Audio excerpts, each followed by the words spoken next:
પછી તમે જે કઈ ચુકાદો આપો તેનાથી પોતાના મનમાં લેશ માત્ર ઓછું ન લાવે અને તેઓ તમારા ફેસલા સામે સંપૂર્ણ દીજો. આ આયતની તફસીરમાં આપણા સત્તાના ઇમામ જાફર સાદિક અલૈહિ સલામ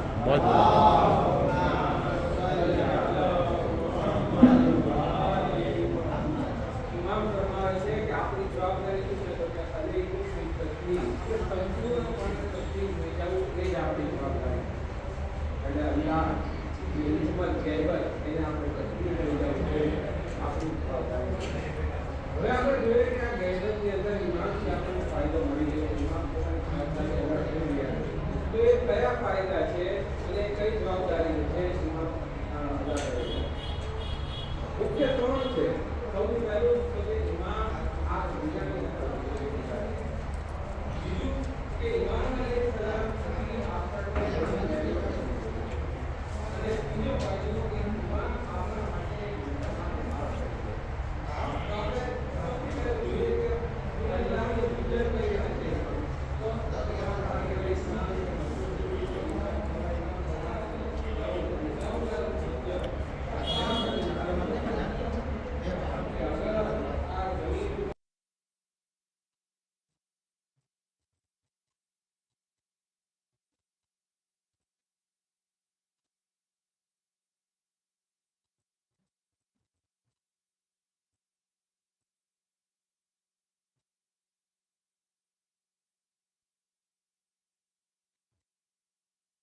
من الشيطان الرجيم بسم الله الرحمن الرحيم اللهم كن لوليك الحجة ابن الحسن صلواتك عليه وعلى آبائه في هذه الساعة وفي كل ساعة وليا وحافظا وقائدا وناصرا ودليلا وعينا حتى تسكنه أرضك طوعا وتمتعه فيها طويلا اللهم صل على محمد وآل محمد.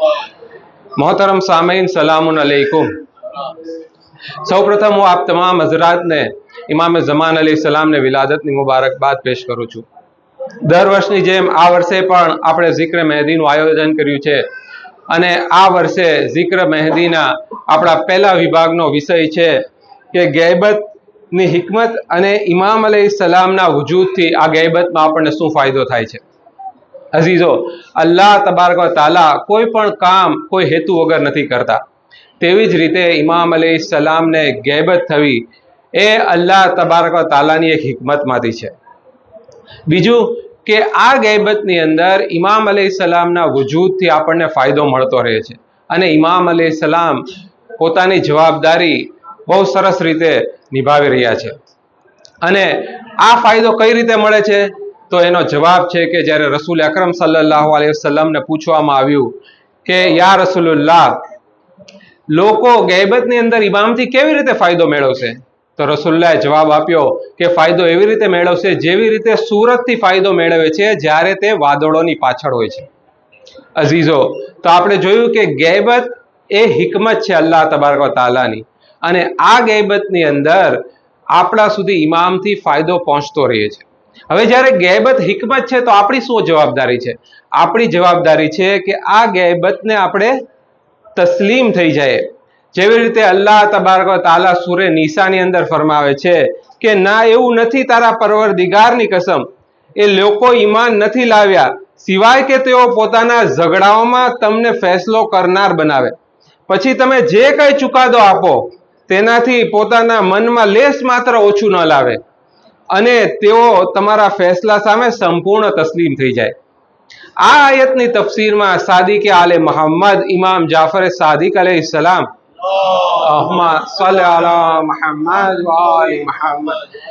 ઇમામ ફરમાવે છે કે આપણી જવાબદારી શું છે? તો ઇમામ ફરમાવે છે કે અલૈકુમ બિત તસ્લીમ, કે તમારી જવાબદારી છે કે અલ્લાહની આ હિકમત છે અને સંપૂર્ણપણે તસ્લીમ થઈ જાઓ.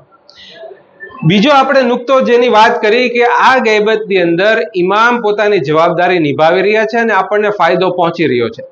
તો ઇમામ ત્રણ મહત્વની જવાબદારી જે છે આ વિભાગની અંદર આપણે જેની ચર્ચા કરવાની છે, એમાંથી પહેલી જવાબદારી છે કે ઇમામ જે છે એના વજૂદથી આ દુનિયા કાયમ છે, એટલે કે ઇમામ જે છે એ હુજ્જતે ખુદા છે.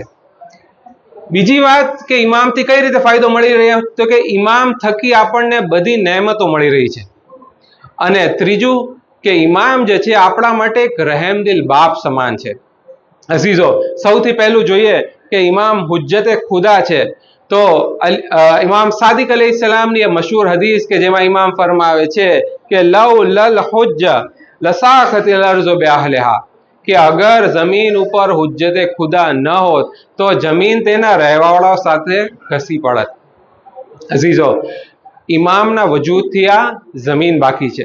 આવી જ એક હદીસમાં એક લાંબી રિવાયતની અંદર આપણા ચોથા ઇમામ ઇમામ ઝૈનુલ આબેદીન અલૈહિસ્સલામ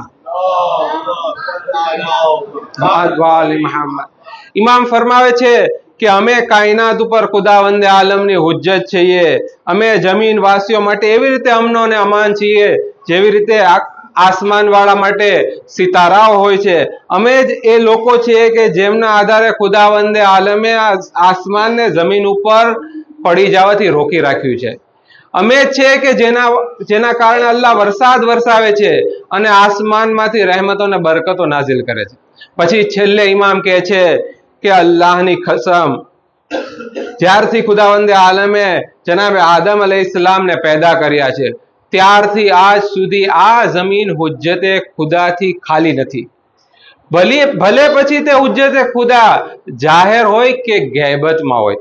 અઝીઝો, પહેલી જવાબદારી જે ઇમામની છે કે તે હુજ્જતે ખુદા છે અને તેમના વજૂદથી આ જમીન બાકી છે.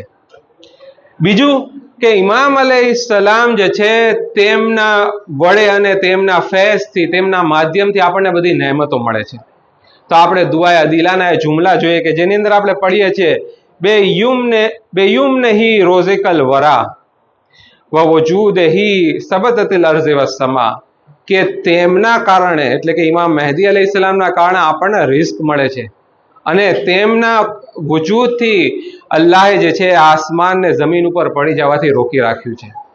અઝીઝો, તો આપણે જોયું કે ઇમામ જે છે એમના વજૂદથી આ દુનિયા કાયમ છે, તેમના કારણે આપણા સુધી નેમતો પહોંચી રહી છે. અને ત્રીજો મુદ્દો જે આપણે વાત કરી કે ઇમામ એક મહેરબાન પિતા સમાન છે. તો આવો આપણે એક વાક્યો સાંભળીએ. ઇમામ હસન અસ્કરી અલૈહિસ્સલામના જમાનાની વાત છે કે તેમના એક સહાબી હતા કે જેમનું નામ હતું અબુ હાશિમ જાફરી. આ અબુ હાશિમ જાફરી જે છે બની અબ્બાસના ખલીફાના કેદખાનામાં એક મુદ્દતથી કેદ હોય છે. કંટાળી જાય છે અને છેલ્લે જે છે ઇમામ હસન અસ્કરી અલૈહિસ્સલામને એક પત્ર લખે છે કે મૌલા, હું થાકી ગયો છું આ કેદખાનાની તકલીફથી, કાંઈ એવું કરો કે મારો છુટકારો થઈ જાય. ઇમામ એના પત્રનો જવાબ લખે છે અને એમાં કહે છે કે એ અબુ હાશિમ, આજે ઝોહરની નમાઝ તું તારા ઘરે પડીશ. કોઈ આસાર નથી હોતા અબુ હાશિમના છૂટવાના, પરંતુ એ છૂટી જાય છે, પોતાના ઘરે જાય છે, ઝોહરની નમાઝ અદા કરે છે અને નમાઝ અદા કરી લે છે. પછી પોતાની હાલત ઉપર નજર કરે છે. પોતે તંગદસ્ત થઈ ગયા હોય છે, કારણ કે લાંબી મુદ્દતથી તે કેદખાનામાં હોય છે. પોતાનું ગુજરાન ચલાવવા માટે પૈસા નથી હોતા. ચાહે છે, વિચારે છે કે લાવો ઇમામને પત્ર લખું કે ઇમામ થોડાક પૈસા મોકલાવો, પૈસાની મદદ કરો. પછી એમ થાય છે કે ઇમામે મને કેદખાનામાંથી તો છોડાવ્યો અને શરમાય છે કે ઇમામને ક્યાં આટલી બધી તકલીફ આપવી. થોડી વાર થાય છે, દરવાજા ઉપર કોઈ ખખડાવે છે. દરવાજો ખોલે છે, એક માણસ હોય છે કે જે એક થેલી આપે છે અને એક પત્ર આપે છે. અને પછી પત્ર વાંચે છે તો એમાં લખ્યું હોય છે કે અબુ હાશિમ, આ થેલીની અંદર પૈસા છે, તે તમે તમારા ઉપયોગમાં લેજો. અને પછી આગળ ઇમામ લખે છે કે એ અબુ હાશિમ, તમારે જ્યારે બી કોઈ જરૂરત હોય તો અમારી પાસે માંગવાથી શરમાતા નહીં. અઝીઝો, આ એક રહેમદિલ પિતા જ એના દીકરાને આવા શબ્દો કહી શકે. તો અઝીઝો, આપણે આ વિભાગની અંદર આપણે જોયું કે ગૈબત એક અલ્લાહની હિકમત છે આપણી જવાબદારી શું છે? તો કે આ હિકમત જે છે અલ્લાહની એને તસ્લીમ થઈ જઈએ. અને આ ગૈબતની અંદર ઇમામ પોતાની જવાબદારી નિભાવી રહ્યા છે અને તેનો ફાયદો આપણા સુધી પહોંચી રહ્યો છે.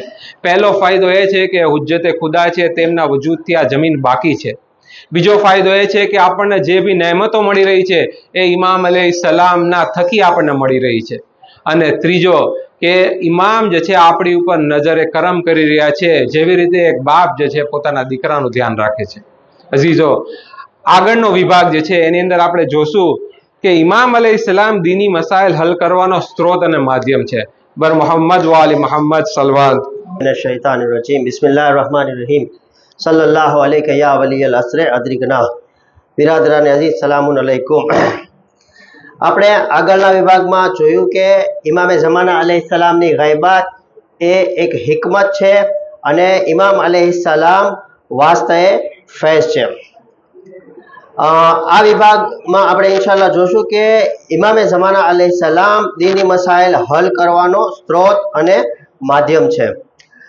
દીની મસાઇલના અમુક સ્વરૂપો હોય છે, અમુક તબક્કાઓ હોય છે, જેમ કે કુરાન કરીમની આયતોની તફસીર અને અઈમ્મા અલૈહિસ્સલામની હદીસો અને રિવાયતોની સમજણ.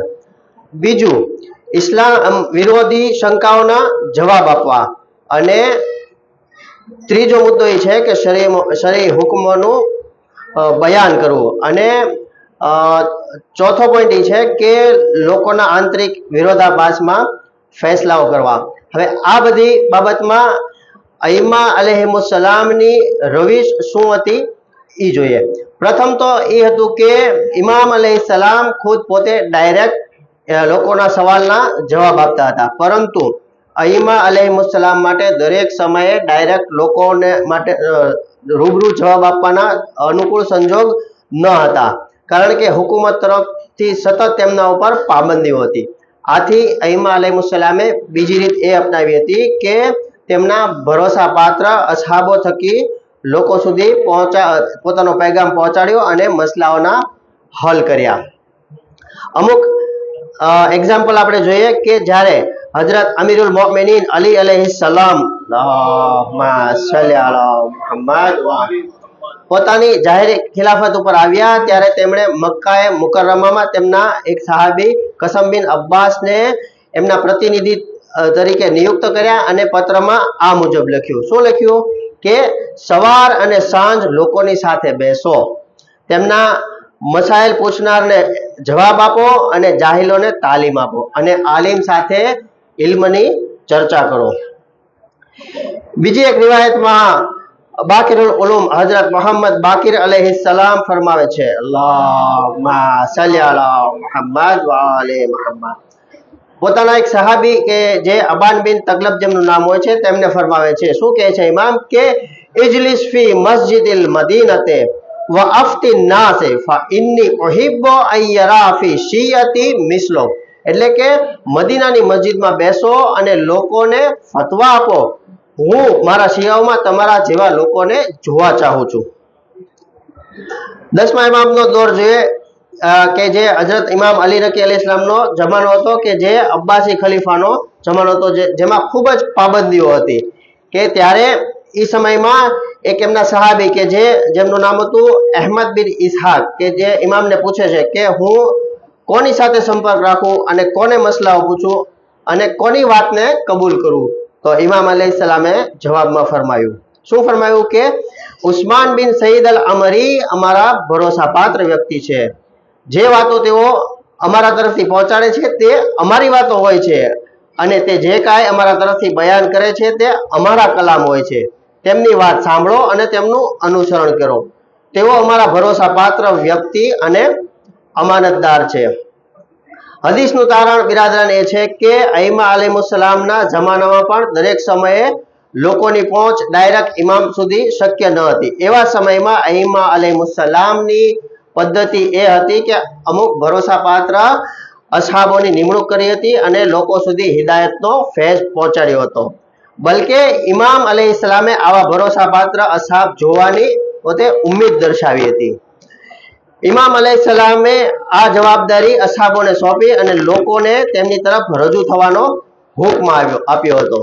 હવે જ્યારે ઇમામે ઝમાના અલૈહિસ સલામનો સમય આવે છે તો એમની ગૈબતે સુગરામાં તેમણે પોતાના 4 નાયબે ખાસની નિમણૂક કરી હતી કે જેમાં પ્રથમ જનાબ ઉસ્માન બિન સઈદ અલૈહિ રહેમા, જનાબ મોહમ્મદ બિન ઉસ્માન અલૈહિ રહેમા અને જનાબે હુસૈન બિન રાવ અને જનાબે અલી બિન મોહમ્મદ સૈમુરી અલૈહિ રહેમા હતા. હવે સવાલ એ થાય તો પછી ગૈબતે કુબરામાં કોની તરફ રજૂ થવું? તો એનો જવાબ પણ ઇમામે ઝમાના અલૈહિસ સલામે એક તૌકી થકી આપેલો છે. શું ફરમાય છે ઇમામ કે ઘટનારી ઘટનાઓ અને વ્યવહારોમાં અમારા હદીસના રાવીઓ તરફ રજૂ કરો. બેશક તેઓ એટલે કે રાવીઓ તમારી ઉપર મારી હુજ્જત છે અને હું ખુદાની તરફ તેઓ ઉપર હુજ્જત છું. કારણ એ કે દીની મસાઇલ હલ કરવા માટે અઈમા અલૈહિસ્સલામની આ પદ્ધતિ રહી છે કે પોતાના ભરોસાપાત્ર સહાબીઓની નિમણૂક કરી છે. ગૈબતે સુગરામાં પણ ઇમામે ઝમાના અલૈહિસ સલામે 4 નાયબોની નિમણૂક કરી હતી અને ગૈબતે કુબરામાં એટલે કે અત્યારના સમયમાં આપણને ફુકહાઓ તરફ રજૂ થવાનો એટલે કે એમની તકલીદ કરવાનો ઇમામે ખુદ હુકમ કરેલો છે. આગળના વિભાગમાં આપણે જોશું કે આ ગૈબતે કુબરામાં આપણી શું જવાબદારીઓ છે. વાખિરુ દાવાના અલહમ્દુલિલ્લાહિ રબ્બિલ આલમીન મુહમ્મદિન વ આલિ મુહમ્મદ સલવાત. બિસ્મિલ્લાહિર્રહમાનિર્રહીમ. સામીન મહેફિલ સલામુન અલૈકુમ. અઝીઝો, આપણે આગળના ભાગમાં જોયું કે અઈમ્મા અલૈહિસ્સલામ પોતાની હયાતી દરમિયાન દીની મસાઇલના હલ માટે પોતાના ભરોસાપાત્ર સહાબીઓને નિયુક્ત કરી હતી અને ગૈબતે સુગરામાં નાયબે ખાસને નિમણૂક કર્યા હતા અને ગૈબતે કુબરામાં ફુકહા તરફ રજૂ થવાનો હુકમ આપવામાં આવ્યો છે. તો અઝીઝો, આપણે જોઈશું કે ગૈબતે કુબરામાં આપણી શું જવાબદારીઓ છે. તો સૌપ્રથમ જવાબદારી છે કે ઇલ્મ શીખવું અને શીખવાડવું. આ બારામાં હઝરત રસૂલ ખુદા સલ્લલ્લાહુ અલૈહિ વસલ્લમ અલ્લાહુમ્મા સલ્લી અલા મુહમ્મદ વ આલે મુહમ્મદ એક હદીસમાં ફરમાવે છે, જે કોઈ ઇલ્મ મેળવવાના રસ્તા ઉપર ચાલે છે ખુદાવંદે આલમ તેને જન્નતના રસ્તા તરફ લઈ જાય છે. બીજી એક હદીસમાં શાહે ખુરાસાન હઝરત ઇમામે અલી રઝા અલૈહિસ્સલામ ફરમાવે છે, અલ્લાહુમ્મા સલ્લી અલા મુહમ્મદ વ આલે મુહમ્મદ. ખુદાવંદે આલમ તે શખ્સ ઉપર રહેમ કરે છે જે અમારા અમરોને જીવન કરે છે. રાવીએ સવાલ કર્યો, યા ઇમામ, તમારા અમરોને જીવન કેવી રીતે કરી શકાય? તો ઇમામ અલી ઇસ્લામે જવાબમાં ફરમાવ્યું, અમારા ઇલ્મને શીખો અને લોકોને શીખવાડો. જ્યારે લોકો અમારી વાતોથી માહિતગાર થઈ જશે તો આપોઆપ અમારું અનુસરણ કરશે. તો અઝીઝો, આપણે આ હદીસોનું તારણ જોઈએ તો અહલે બૈત અલૈહિસ્સલામે ઇલ્મ શીખવા અને શીખવાડવા ઉપર ખૂબ જ ભાર મૂક્યો છે. અહલે બૈત અલૈહિસ્સલામે જ્યાં ગૈબતના સેંકડો વર્ષ પહેલા ગૈબતનું વર્ણન કર્યું હતું, ત્યાં જ ગૈબતના સમયમાં થનારા બનાવોના બારામાં પણ વ્યવસ્થા કરી હતી, એટલે કે ઇજ્તિહાદની વ્યવસ્થા. હવે આ સમયે જે ફિકહ અને ઇજ્તિહાદની વ્યવસ્થા છે તે અહલે બૈત અલૈહિસ્સલામની દૂરંદેશીનું પરિણામ છે. આ જ ફિકહ અને ઇજ્તિહાદની વ્યવસ્થા જે ગૈબતની શરૂઆતથી આજ સુધી શિયાઓના દીન અને અકીદાઓને સંભાળી રાખેલ છે. આ સમયે શિયતને દુનિયામાં જે મકામ અને મર્તબા હાસિલ થયો છે તે આ જ ફિકહ અને ઇજ્તિહાદની વ્યવસ્થાને આભારી છે. હવે આપણે જોશું કે ઇજ્તિહાદનો અર્થ શું છે.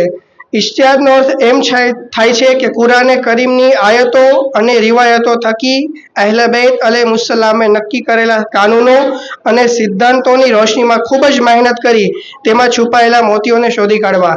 હવે અહલે બૈત અલૈહિસ્સલામે મહત્વના બધા જ પાયાઓ બતાવી દીધા છે.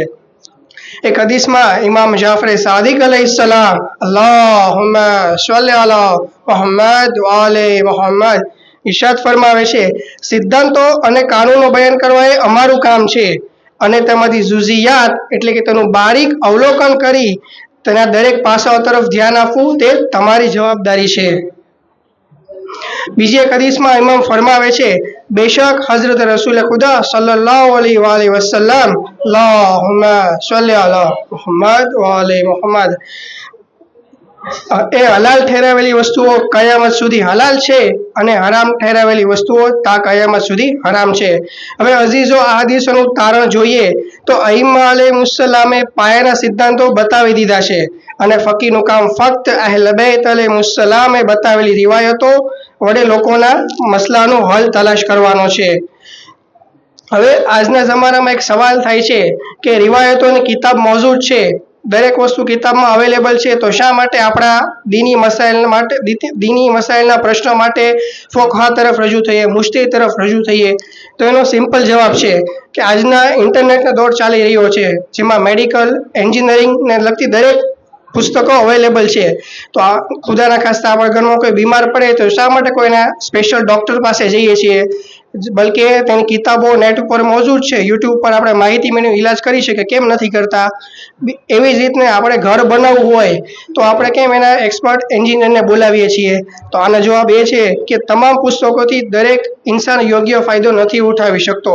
તેનો યોગ્ય ફાયદો ફક્ત તે જ ઉઠાવી શકે છે જે તે ક્ષેત્રમાં નિષ્ણાંત હોય.